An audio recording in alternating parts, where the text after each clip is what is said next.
Hey y'all, welcome back to my series. Today I am sitting here with Greylen Josiah, and we're going to learn more about how he operates his business and just get to learn more about him as a person. I'm excited to be here and get to know you. It's our first time meeting. Right, it is our first time meeting. Yeah, for sure. Very, very excited. So do you mind telling us quick description who you are, what you do? All right, yeah, so my name is Greylen, born and raised Charlotte, North Carolina. Started in Celui in 2021, I want to say, but have always kind of just been interested in fashion. Said I was from Charlotte, North Carolina, but went backwards and forwards between Charlotte and Detroit. And so all of my family is from Detroit. Like, I'm the only one that's really been born here, but like I said, I used to go backwards and forwards between here during summertime.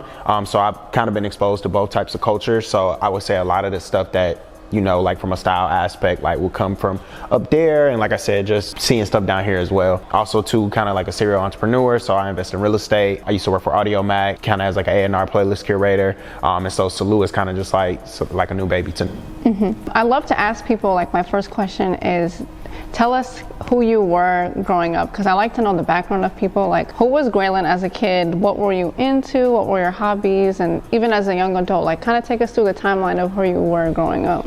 Man, I'm not gonna lie, I was crazy growing up. Like, all of my friends would probably watch this and be like, yo, like, who is this guy that's sitting in front of this camera? Like, but yeah, I was like pretty crazy growing up, really hyper, had ADHD, always been like a super hard worker though. So like, I started shoveling snow and cutting grass probably at like the age of 12. And then once I got to high school, like I used to go to Walmart every single morning, go get candy, go to school, sell it, be sold out by the end of school, and just figure out ways to like flip my bread and maneuver. And then once I, you know, started working, I was at the legal age to work. I've always had like three or four things that I've done to make money. So that's kind of just a little background of who I am. Just really like a hard worker. Don't take a lot of stuff super serious. And kind of just live life. And you are the co-founder of Celui. Yep. Which is I describe it as like a luxury fashion house in Charlotte. Yeah, for sure. Can you kind of take us through like the timeline of when it was just an idea, kind of like current day time? Yeah, so I think that I've always been interested in having a brand. So I used to go to North Carolina A&T, so I'm an alum of North Carolina A&T, and I have two partners that are now currently a part of the brand, Jonathan McLean and Hefe Lockhart. And so they used to have a brand called the Clean Slate. And so like when they had their brand, technically kind of consider myself like just like a frontline soldier on whatever needed to be done throughout the brand. And also too, those are like my brothers. So just being around them, like John works at Nike now, Hefe works at Highs Nobody.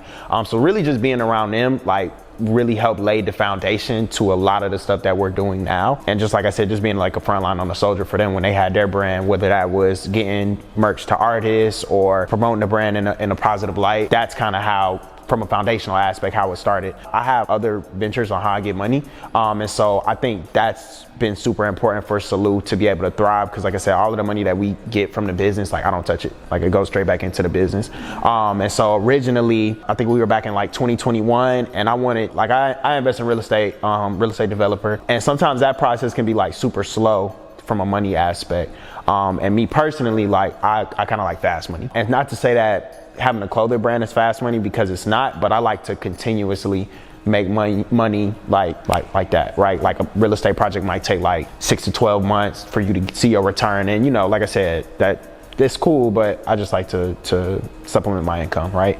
Me and my boy Hefe, we were in the process of like starting a food truck, and I was looking at other ways to get money as well that probably weren't the best way. I had always wanted to get a varsity jacket, so like I told you, I was kind of like crazy when I was growing up, and so like I never really had an opportunity to get a varsity jacket just because like I was never out of school long enough. Like either I was getting kicked out of school or, you know, getting kicked off the team, you feel what I'm saying? So I never had an opportunity to actually get a varsity jacket. And so instead of just like buying one, I really just said like, yo, I just make my own. And I also too wanted a Bape zip-up hoodie growing up, and I never really had one. So I said I was just gonna make my own. I didn't expect it to take off as soon as I did, and we still got a lot more work to do, right? But I've just been, you know, blessed and afforded the opportunity to have a business that's thriving right now, and be able to take all of my different experiences from my other ventures, right? Whether it's real estate or working at Audiomack, because I know like a lot of people see like artists have Celui or like popular artists or popular people have them. And that, I feel like that comes from my experience at Audiomack, right? Like I know how to take myself around a celebrity or an artist, right? And know how to conduct myself. And I think that's super important. Like being able to go around a little baby or a baby face Ray, have a normal conversation with that person, let them know what you're trying to do. And also too, making sure the product is hard so they actually wear it, right? Like I feel like that's 70% of the battle, right? Like making sure you actually have a good product, a good quality product for someone to be able to feel confident in wearing it, like especially with their stature or having a big face name, you know, feeling comfortable wearing your product. So I think that's a big part of it too. So that's just like a little foundation of kind of how Celui started. I love to see that it's still going too. Like right. I may not have been there from the beginning, like me, I'm kind of like more low-key. I feel like I meet people way into their career, but I kind of like that at the same time. Right. You know, once I figure out how long they've been in the game or doing what they're doing, it's really great to see like you're still doing this. So I do applaud you for that. Where does like the desire to hustle, like, you know, you dabble in so many things like real estate and, you know, your time at Audiomack, like all these things, like you have this hustle to keep working, do multiple things at once. Like, do you think there's a connection to that with something? Like, why are you so eager to and full transparency, I really think it's a Detroit thing. Mm-hmm. Like I said, all my family is from Detroit, and like that's a thing up there. Like if you're not getting no money in Detroit, like what are you doing? I'm the only child, so at the end of the day, like I'm the one that got to make sure like my mama's straight, right? I'm the one that got to make sure that my kids have a life to where I can be present. Growing up and kind of seeing how hard my parents work, that definitely instilled work ethic, but I think them working for other people and not really, I'm not gonna say being able to reap the benefits of it, kind of have propelled me to invest my money wisely and save my money wisely. Cause like I said, it's only me. That's kind of how I look at it and what my why is. Like I don't have any kids yet, but like I prepare for them when they do come, like very strategically. You've mentioned that Celui, sorry. You've mentioned somewhere elsewhere that Celui was like a passion project for you. Yeah. I kind of wanted to learn more about that. What is the passionate part? Is it running a business itself? Is it the fashion aspect, being a business owner? Or is it like all the above? Do you mind like elaborating on that? Man, honestly, I don't know. It's something about like going outside and seeing something that you designed like on somebody else's back. Like, and at first it was kind of like mind-blowing. Now I'm getting a little bit, I'm not gonna say comfortable, but used to it now, like seeing people in it and seeing like, yo, like I actually sat down at my computer in my office and I designed that, right? Like, and it's something about that makes you feel good. And of course, like it comes with different perks, right? Like, not to say from a respect thing, like people respect you more, but it's like, yo, like, you feel me? Like stuff comes with that, right? Like understanding that people understanding like, yo, like this person has probably one of like the best brands in Charlotte. And also too, it helps inspire other people, right? Like I think that's another reason from a Celui aspect on like why we take it so serious, to let people know like, yo, it's possible. Like I know Charlotte sometimes gets a bad rep for just like from a creative aspect, and like people saying like, oh, well, I gotta move from Charlotte to be able to creatively grow my career. And in some cases that is true, right? But I think for us right now, it's just more so like proving that like, yo, it could be done. Right now, I think a important conversation I had with a brother of mine, his name is Nico, and he has a brand in Toronto. He said to me like, yo, you need to figure out what you actually want from this, right? Like, do you want to be the best brand in Charlotte? Do you want to be the best brand in the world? Best brand in the Southeast? And so right now, like, we just trying to be the best brand in the Southeast, right? Cause like taking it to other types of heights, right? Like it's stuff that comes with that, right? And just me realistically, like I'm cool with just being the hardest brand coming out the Southeast. All right, I love to hear that. Yeah, sure. Speaking of like artists and that realm, that world right there, do you mind telling us about like what is Audiomack for people that don't know, and just your journey there and everything like that? Yeah, Audiomack is like it's a streaming platform, and honestly, I don't think it gets enough love as it should. It's compared to SoundCloud, but I don't think SoundCloud can compare.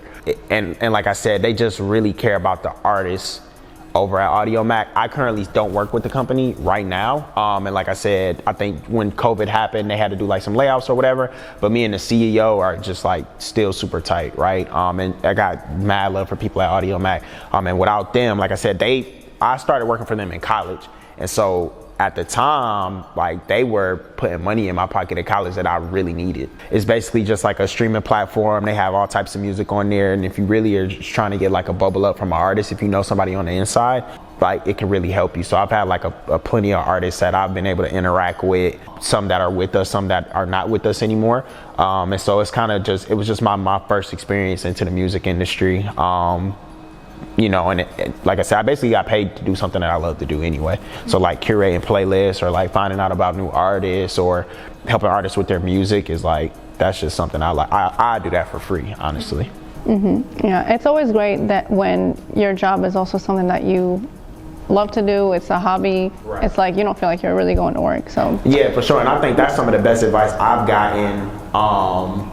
Not directly from this person, but I think Dame Dash said that. He said like, yo, you got to figure out how to get paid to do something that you love to do, or figure out how to use your likeness to get paid, and it just doesn't feel like you're going to work. Mm-hmm. So I remember, I think that quote vividly. So. And who are some of your favorite artists to listen to? Like, since we're talking about music, like who are some of your favorite artists, groups, bands, whatever it may be? It really just depends on the day. Like, I think Babyface Ray is definitely one of my favorite artists right now. I've been listening to a lot of Los and Nutty too. Who else? Dom Kennedy for sure.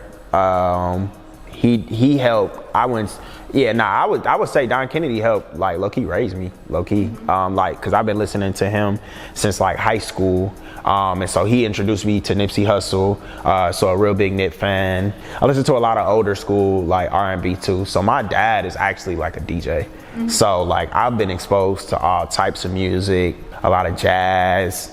So I really just like, if I hear a song, I have like certain playlists that I put together, and like I just usually put them on shuffle. So I wouldn't say a specific maybe artist outside of like I said, the ones that I named, but I'm definitely a big R&B dude for sure.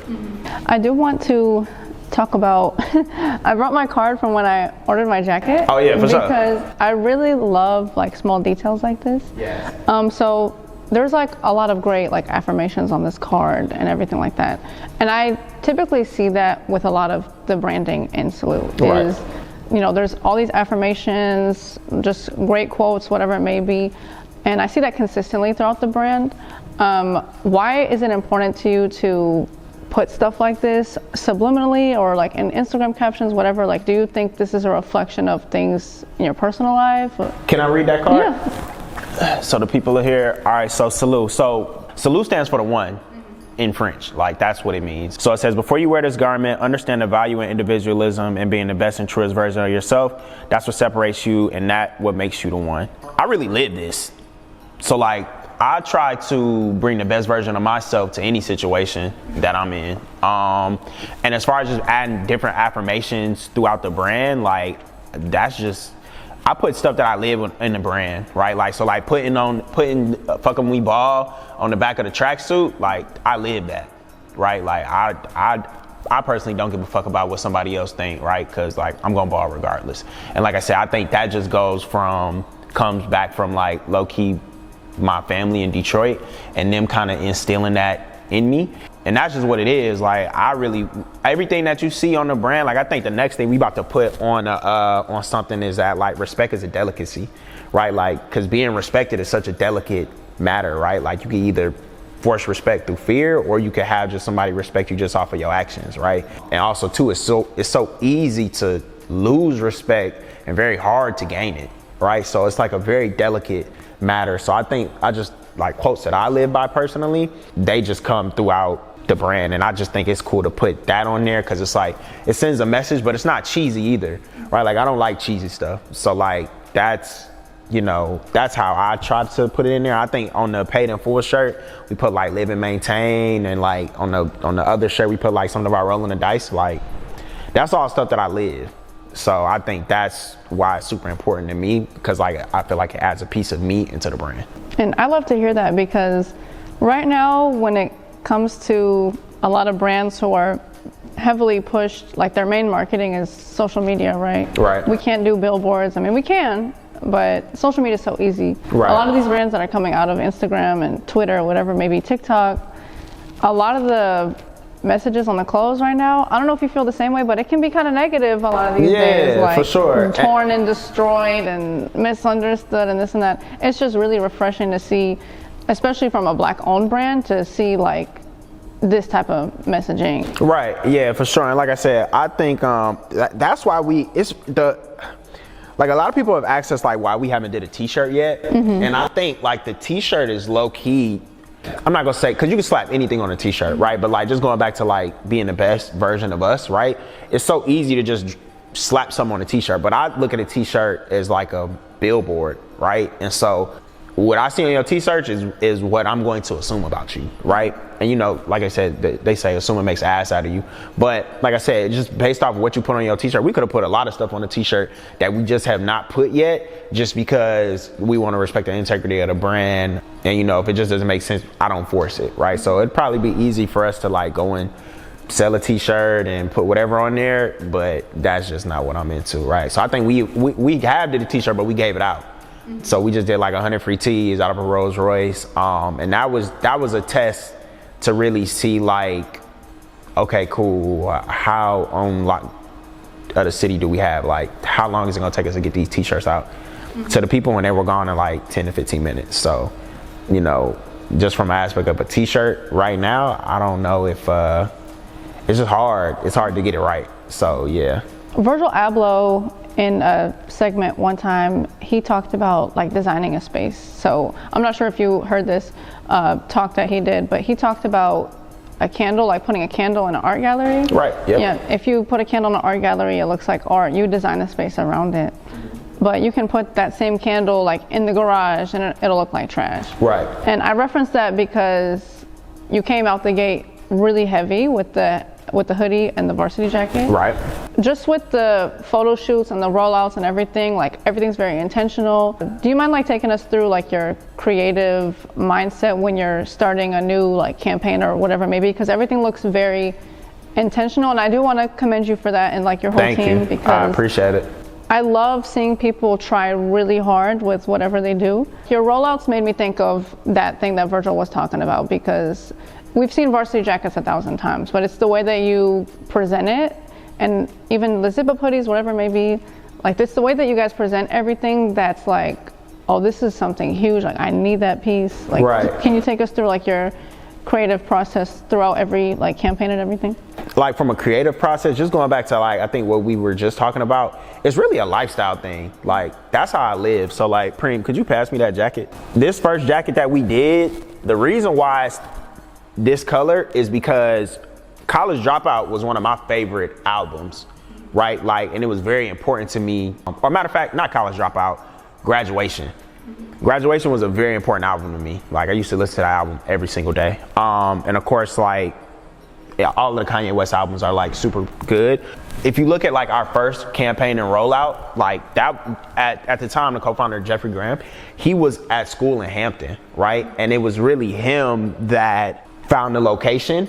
And so it was him, we had my boy Terry Swab, and we just hopped in the whip and was like, cause we were just starting out. So it was like, okay, cool, well, we just gonna go hop in the whip. This is where Jeff actually goes to school at, right? And we just gonna shoot it there, and it's gonna be like a College Dropout type of thing, right? Or a graduation type of thing.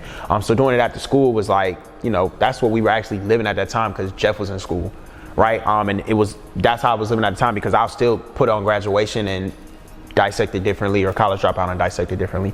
And so yeah, like that's just really when we come from a real authentic place when we're trying to design. And that can be a bad thing, but it can hinder your design process a little bit, because if you're not really living, then it's hard for you to be able to portray like what you want to portray, right? So like if I'm sitting at a cubicle, and there's nothing wrong with this, right? But if I'm sitting at a cubicle 9 to 12 hours a day, right?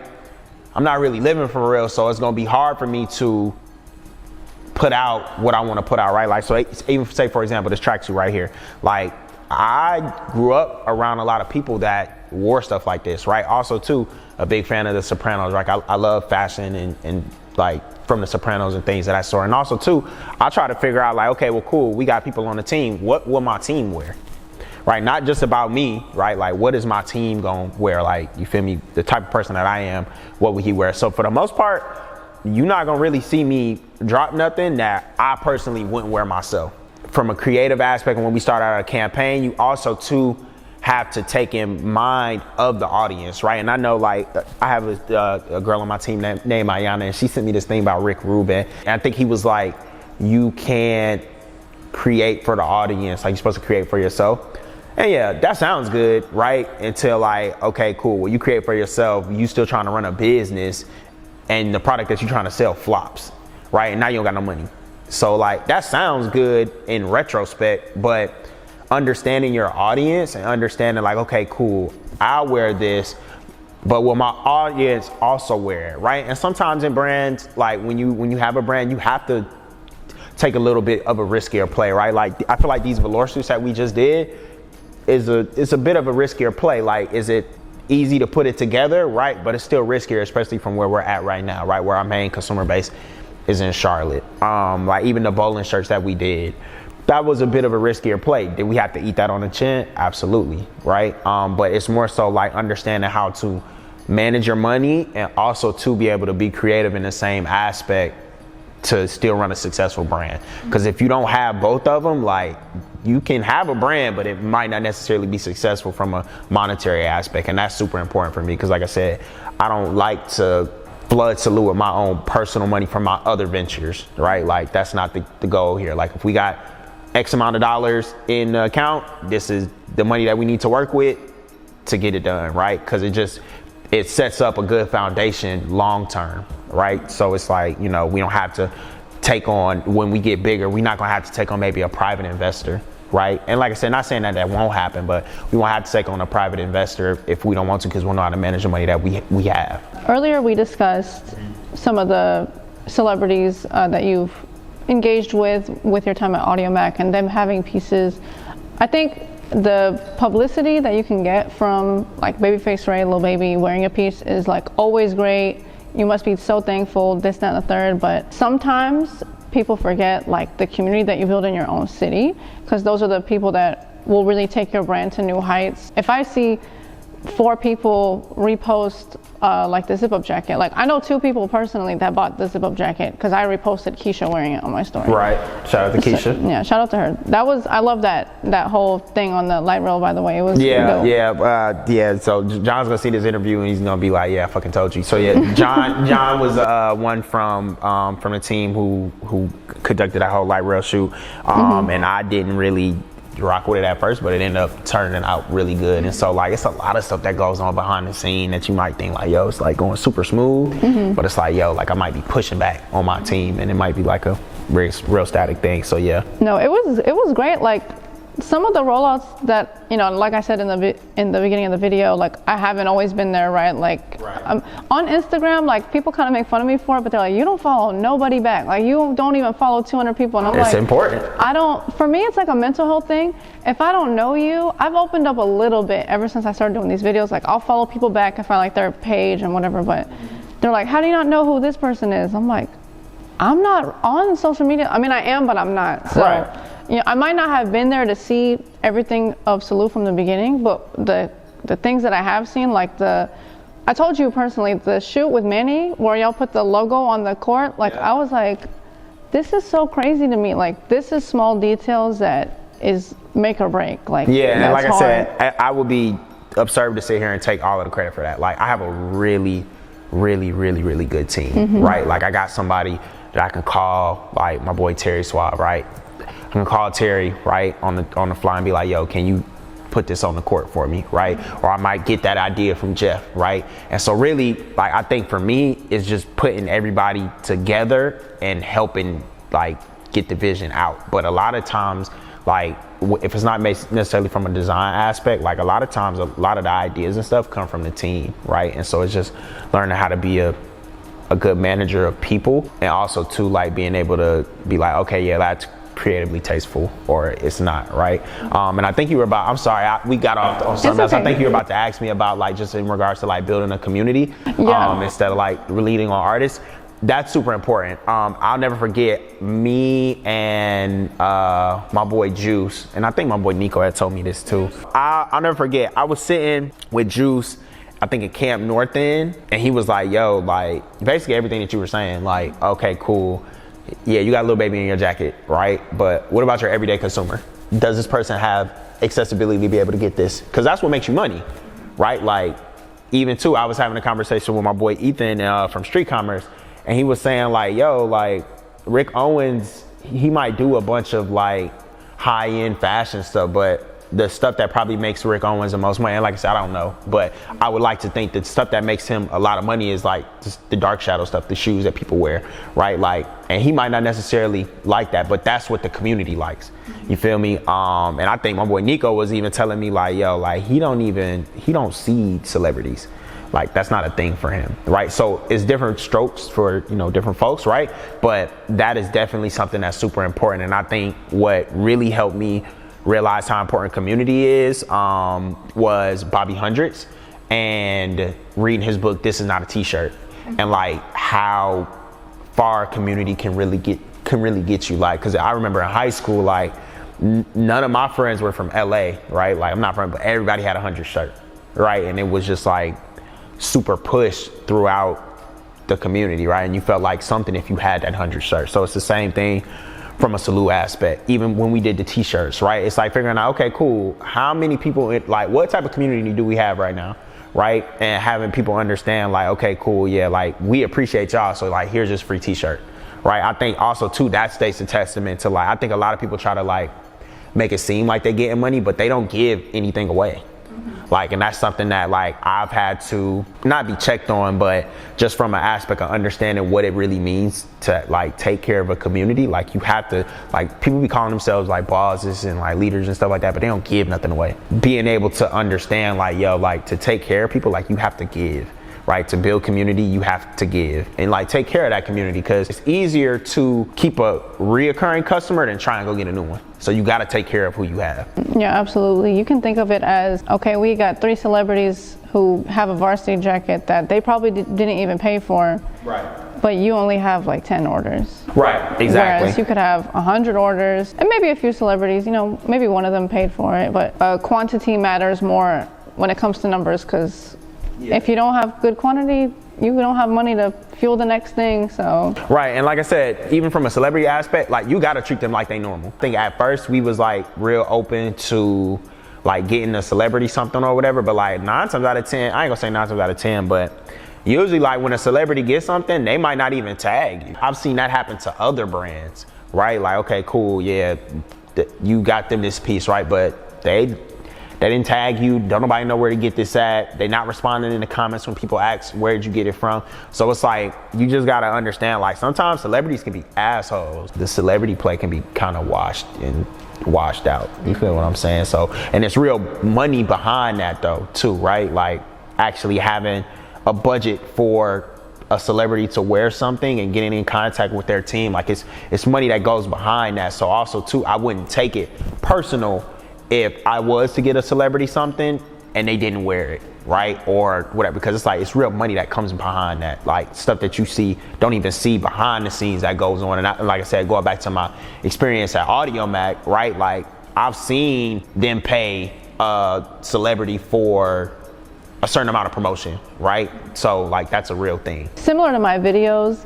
I've had a few interactions with some people who are in the music industry, and it's never really panned out the way that I wanted to. But shout out to Ruben Vincent, because like he really gave me great time of day. Like, yeah, Ruben's my boy. Yeah. Funny story about Ruben. Me and Ruben went to A&T, and so before he got signed and you know was doing all of the great things that he did now, like me and Ruben sat in his room and listened to his first project. And like, cause like I said, I was working at Audiomack, so it was like, okay, cool, like this kid is good, right? So like me and Ruben, like it's just building a relationship. Right, so like Ruben wearing our tracksuit in the video that he did, like that didn't start from I started Celui, right? Like no, I built up that relationship with him a long time before he got signed, before I had a brand, just off of the love. And I think that's important too, like when you build a community. Sometimes like you just got to do stuff off the love with no monetary stuff on the back end. You and your business partners, your team, you guys wear a lot of different hats in this business, you know, marketing,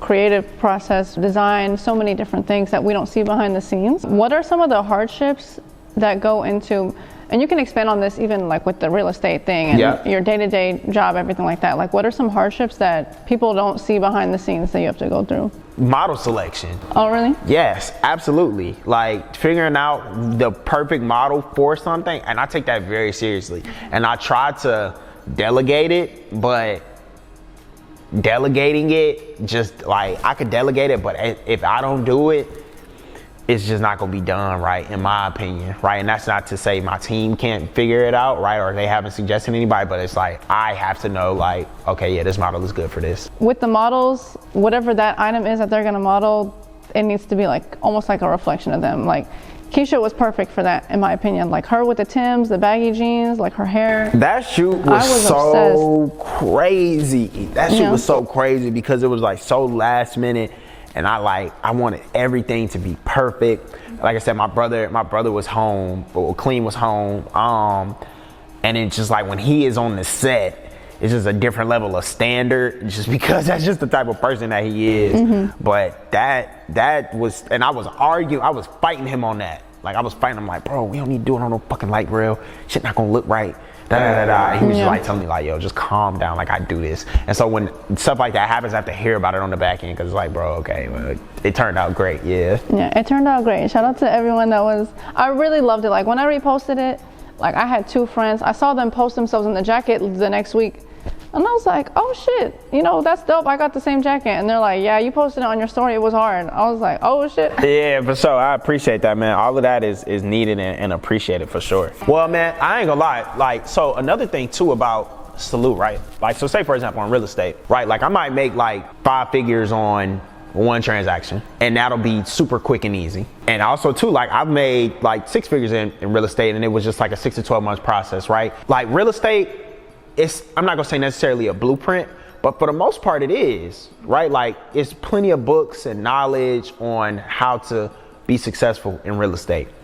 For clothing, it's a little bit harder because it's like, it's no actual real blueprint, right? And just from a hardship aspect, sometimes it can be hard to be like, okay, well, I'm making this in real estate, but I really didn't have to do too much work. But I put blood, sweat, and tears into Celui for us to make like X amount on the back end, right? And that X amount might not be a lot, right? So it's like still having going back to what we were talking about earlier, the inspiration to be able to continue with the brand, right? Like that's super important. And like I said, for us, I think it's a little bit different because it's more so like the people that I work with for Celui, we can call and have a regular conversation. So like the business part, I'm not gonna say it comes easy. Like that's nothing. Me and Jeff can talk on the phone for 2 hours straight, just about, and talk nothing about Celui, right? Or me, Hefe, and Clean, right? Like we talk every single day. From a hardships aspect, I think sometimes it's just hard to, from an organization, cause like say for example, like you were saying, we have different people from marketing, right? Like we have people from a creative aspect. We got Preem that's handling like lifestyle and behind the scene content.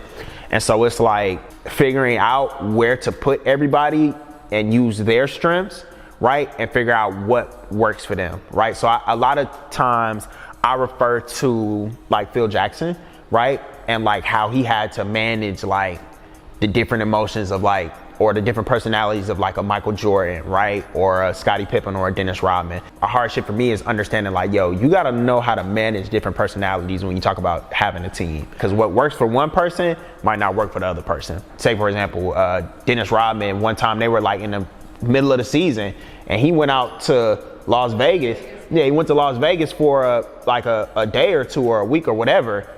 And Phil Jackson had to be cool with that and understand that like, yo, okay, well, this is what he has to do to get the result that I need. Being an only child, it's understanding that like, okay, well, what necessarily might work for you, Greylen, doesn't work for somebody else. So you gotta know who that person is, know how to manage that, right? And I think that's why it's important to like actually have conversations with like your team members outside of Celui. And having corporate experience kind of also taught me that. If I've had a manager in the past, like the managers I've gotten along with the most have been ones that have actually cared about me outside of work. Another hardship can be like, yo, I don't have a fashion background. It's a lot of trial and error, right? Like the sample process is like crazy, right? And we're just now getting to a point now to where it's like, okay, like we can pay someone to do our tech pack.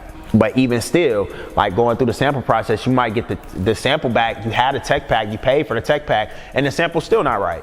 So that's more money you have to spend. So like I said, going back to like, yo, you gotta know how to manage your money in this, right? Because if you don't know how to manage your bread, like you're gonna lose a lot of money through the sample process, and also too just the mishaps of stuff that you can't control, right? And that's another thing too that you gotta know, like in this business, like it's a lot of stuff that you can't necessarily control. Like you can't control if your shipment go missing from a manufacturer and you've already taken orders from people. So it's like understanding. Also too, I could be kind of like antsy, like cause I have ADHD.